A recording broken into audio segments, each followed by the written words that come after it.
Welcome to the Hockey House for this week's edition of the Sideline View, and this week we're all about basketball. I think basketball is the last remaining winter sport for us, and we went down to the Target Center here on Wednesday. Early. Wednesday. We were there early. I know you are continuing to let me know about that, but your thoughts the next day. We saw Apple Valley beat Brainerd. Brainerd gave them a great run for three-quarters of the game, and Apple Valley kind of took over after that. But your thoughts a day after the event? Brainerd played a lot better than what I thought they were going to play. I thought, first time being there in so long, and none of those guys had played on that floor before. So I thought maybe big game jitters were going to step in. But with their style of play, it didn't really. I mean, their style of play allowed them to just kind of go out there and just attack. And I think Apple Valley wasn't expecting that. I think they were expecting a cakewalk from a northern Minnesota school for whatever reason. But Brainerd handed it to them in that first half, and then Apple Valley came back in the second half and kind of pulled away there, unfortunately. But a great game by Brainerd and a great season. Words really can't describe what they accomplished this year.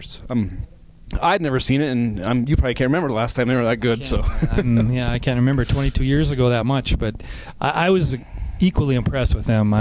I mean, they gave them everything they could handle in the first half, and in the second half they were, they got behind, gave up the first 11 in the second half, and they battled back to tie it at 56 with about 9 minutes left, and then Apple Valley just kind of wore them down, I think, the rest of the way. But this has been a season to remember for, I think it's going to be a long time where, we can maybe have another run like this, because, goodness, it's been, 22 years since the last state tournament run. So it was really a phenomenal finish. The guys did a great job, coaching staff, should be commended for everything that they did too this year. So I don't know if it was the way Brainerd played or what, but I wouldn't be surprised if Apple Valley doesn't win the state tournament. I mean, I don't think they're going to. I don't think they're that good. Yeah, hard to say. I mean, I was impressed with Tyus Jones. I know. He's. He didn't score 40 points, so I suppose everybody wasn't winning on about him. But he's a great passer, and he really plays great defense too. I guess he had 6 steals, and he's a player. There's no question about it. And I don't know. Not having seen the other teams, I don't really know what else is out there as far as 4A goes. I mean, I'm sure that they're everybody's all-world favorite. Yep. So obviously, if they don't win it, it won't be a successful state tournament. But who knows? I guess anything can happen now. Park Center's in the bottom bracket there, so and they're pretty good. So maybe they got a shot to bump them off, depending on if they get there too. Yeah, I mean, if they're the number 1 seed, I think Brainerd would arguably be the number 2 seed the way they played.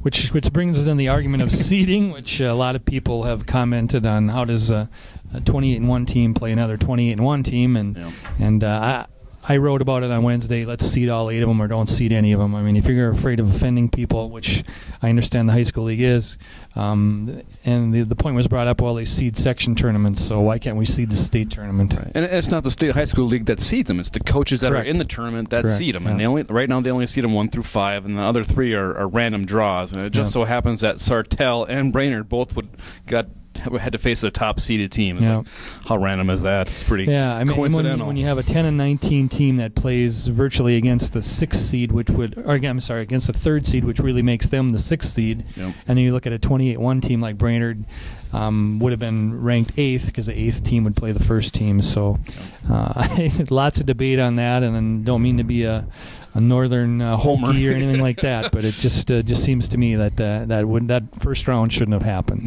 No.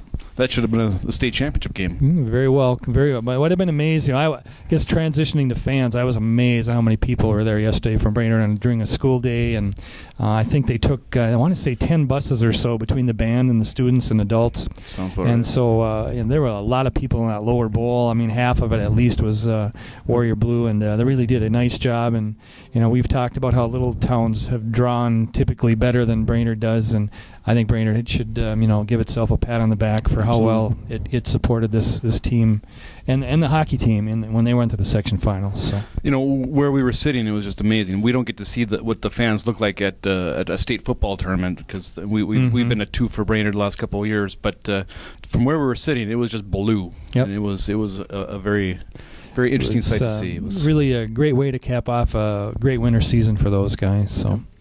This week, Athlete of the Week, Harley Annable from the floor hockey team, and that's pretty much going to wrap up winter sports for us, although I'm looking out the window, there's about 2 feet of snow left and 20 degrees, so I think winter's going to be here for a while yet. We do have our female basketball player of the year coming out this Sunday, and the boys all-area team and player of the year will be next Sunday. So I think the 31st will be that. Yep. So look for those, and that'll wrap up winter sports for us. So. All right, we hope to join you next week from the Hockey House again. Thanks.